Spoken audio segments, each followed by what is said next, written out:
Manly Augustus Buchanan was born on the 19th of April, 1949, Trenchtown, Kingston, Jamaica. He, better known as Big Youth, sometimes called Jah Youth, is a Jamaican DJ, mostly known for his work during the 1970s. He commented, "DJs were closest to the people because there wasn't any kind of establishment control on the sound systems." Among the first reggae artists to profess his Rastafarian beliefs in music and best known for his work in the early and mid-1970s, Big Youth broke into the Jamaican mainstream after a number of disappointing releases when the motorcycle-inspired single Ace 90 Skank hit the charts.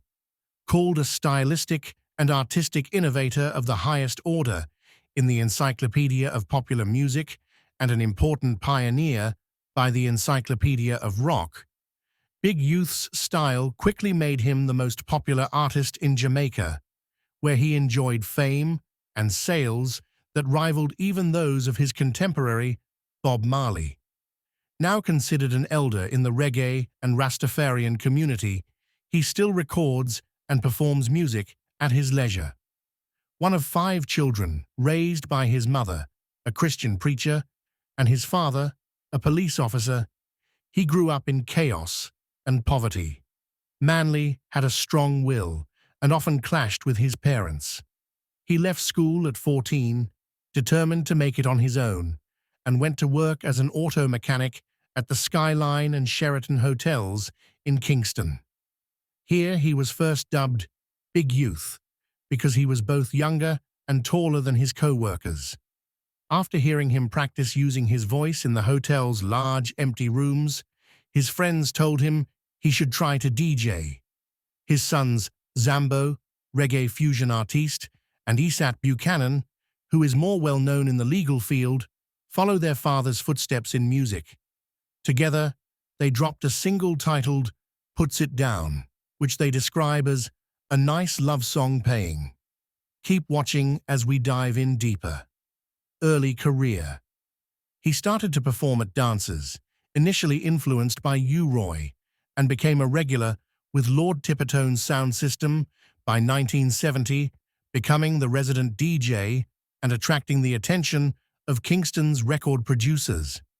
His early 45 singles for producers such as Jimmy Radway, The Best Big Youth, Lee Perry, Moving Version, and Phil Pratt, Tell It Black, were artistically and commercially unsuccessful. By 1972, he had begun working with Augustus Gussie Clarke, a teenage producer whose rhythms and singers were more in tune with the vibes on the streets of Kingston, and The Killer, on a version of Horace Andy's Skylarking Rhythm, became his first major Jamaican hit record, soon followed by Tippertone Rocking. Following this, he released the successful S90 Skank, featuring a motorbike being revved in the studio for Keith Hudson's Imbidance label, versioning the producer's own We Will Work It Out. This became his first Jamaican #1 hit, and also featured in a television advert for the Honda motorcycle that inspired it. The first album to feature his vocals, Chi Chi Run, was produced by Prince Buster in 1972. Distinctive musically, his half-sung style, contrasting with his contemporaries, he was also visually distinctive, with his teeth inlaid with red, gold, and green jewels. In 1973, he released his first album entitled Screaming Target, produced by Gussie Clarke. The album is still considered as a classic of its genre, featuring rhythms from well-known hits by Gregory Isaacs, Leroy Smart, and Lloyd Parks, among others. Around this time, he also notched up some achievements in the singles chart, having 7 singles in the chart at one time and having 4 singles remain in the top 20 for an entire year. Throughout 1974 and 1975, he continued to record for other producers including Glenn Brown, Double Attack, The Abyssinians, I Pray Thee, Dreader Dread, Yabby Youth, later known as Lightning Flash, Weak Heart Drop, Bunny Wailer, Bide, Black on Black, and Joe Gibbs, Medicine Doctor. His next LP, Dreadlocks Dread, was released on Click Records in 1976. Although ostensibly a Big Youth LP produced by Prince Tony Robinson, it in fact only featured 6 vocal tracks, 2 of which, Marcus Garvey Dread, originally Moshe Garvey on Jack Ruby's Fox label, and Lightning Flash, had been released as singles for other producers.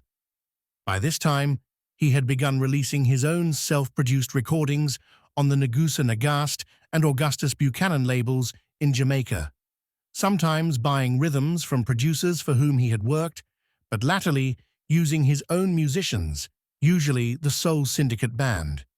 Many of his singles, such as Hot Stock and Battle of the Giants with U-Roy, were released on this imprint. His first self-produced LP was Reggae Phenomenon in 1974. His self-productions continued with Natty Cultural Dread in 1976, followed later that year by Hit the Road Jack. He covered Wake Up Everybody and What a World Needs Now also. This was helpful, as new young DJs such as Trinity and Clint Eastwood were appearing on the scene, and Big Youth's chanting style was becoming less fashionable. He signed to Virgin Records' Frontline label in 1977, his first release on the label being the Isaiah First Prophet of Old album, and he also appeared in the film Rockers. Virgin declined the chance to release his next 3 albums, however, and as the 1970s came to a close, Big Youth's popularity took a dip. By 1982, events had combined to make reggae much less successful than it had been 5 years earlier. The rising tide of violence had driven many musicians and producers to leave Jamaica for the UK and US. Reggae had not broken through to widespread commercial success, and in the wake of Bob Marley's death, a lot of major labels either dropped their Jamaican artists or spent little on promoting them, and the music returned to its insular roots. Slackness, sexually explicit lyrics, became far more fashionable than cultural Rastafari movement, and teenagers looked more towards the United States for their heroes. While his records continued to find a market, tunes like Jah Jah Golden Jubilee, Aluta Continua, and Chanting failed to capture the public imagination. The modern digital rhythms were far from suited to Big Youth's style, and his forays into the studio became less frequent. His appearance at Reggae Sunsplash in 1982, he would appear another 4 times between 1983 and 1996, was well received, but his success during the 1980s was limited. His career revived in 1990 with the Chanting single, produced by Winston Niney Holness and Free South Africa on the protest album One Man, One Vote. Yes, me come in a de music as Rasta, me a de original Rasta man who enter it. In the 2000s, Big Youth teamed up with modern dub producer Twilight Circus to record 2 notable singles, Daniel in the Lion's Den and What We Need Is Love, in a style hearkening to the sound of Youth's vintage 1970s classics. In 2006, he released the album Musicology, recorded at Stephen Stanley's studios. Also, in 2016, he collaborated with Sister Sensi on the album No Gesturing. In 2021, he teamed up with producers Brain Damage and Samuel Clayton Jr. for the album Beyond the Blue. Throughout these years, Big Youth has maintained an active presence in the reggae community, performing internationally and influencing new generations of artists. Please subscribe, like and share for more legendary stories.